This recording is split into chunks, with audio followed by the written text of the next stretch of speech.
Nim qilg'ini? Men haykalma. O'tda ag'zib qolib, xalqni pochqa bo'yning munda burilib ketibdi qarab. To'g'ri men yo'q vaqt qarajimiz ber munda qilgan bo'z ochiqda menga. Statikalab chiqdi. Nimani statika qilib? Xalqning pochig'ini statikalab baqsam bo'lmamda. Nima statika ben yine dotasam nima statika? Shu xalqning pochig'i qarg'inim qara. Sening pochig'ing bilan xalqning pochig'ini statika qilg'inim. Xalqning pochig'i qarab, sening pochig'ingning naqadar chiroqliligini his qilib yetdim. Tushundingmi? Xalqning pochig'i pochiq emasga. Bek uzunlam pochiqqa xalqning pochiqlari, uzunlam. Seningdek diqmoq, bodilek simiz pochiq emasga xalqning pochiqi. Zonliq qilmadim. Amaliyotda qara, sening pochig'ing ularning pochiqi yetmaydi.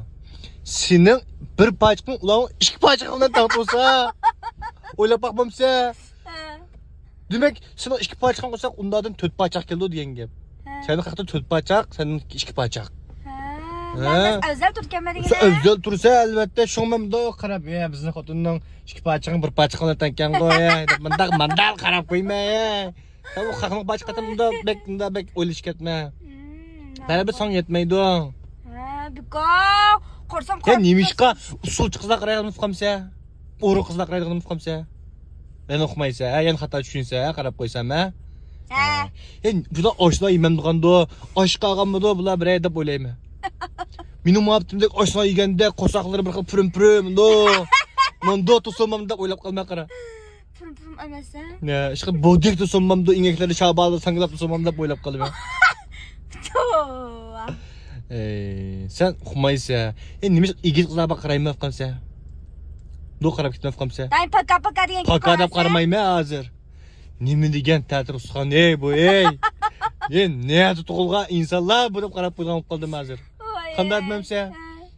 Bu seni yaxshi to'ga yo'q qara. 1.57 sen. 1.58 ustiga hammasi ta'tirlar uchun, ta'tir usxonlar. Qamlashmaganlar. Qamlashmaganlar. Meni o'lchimimga sen turib tashding hozir. Benim ölçümüm 100% olsa sen 115 öp kettin. Şu ben hak qarg'inim. İstepdim. İçim ağrıp qarab ketgan men qara. Baldır demem isteyman. Mening güzel kim to'shmaydi ekanligini. Qamlashmaganlar. Bo'lsa teximi tirishib, teximi azroq semirib, teximi purimlar jiqroq bo'lsa, bodek bo'lsang, texim güzellashib ketsang, men haq qarab jiqroq statikalarni qilatsam. Şunamı ya?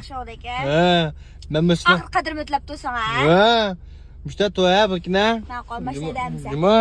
Makul.